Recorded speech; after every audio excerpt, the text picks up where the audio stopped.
Is each function even, odd, or neither? A quick way of doing these is if they're even, okay, if it's even, every single variable has to have an even degree. In other words, x to the fourth, x to the sixth, x to the zeroth, which, by the way, is just a regular old constant. That's the even version. The odd version is every single variable has to have an odd variable. So x to the third, x to the invisible 1, x to the seventh. So let's take a look at this. I have two terms in w of t.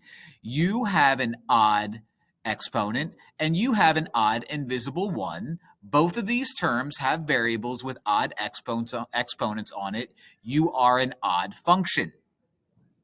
Take a look at this.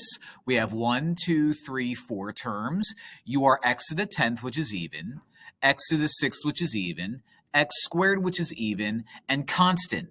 And again, if it's constant, that means it's x to the 0th, which is even. So you're even. In a case of neither, it was when you would just like mix these two guys up, have a t to the 5th with a t to the 6th, and that would be your neither. Quick way of doing it.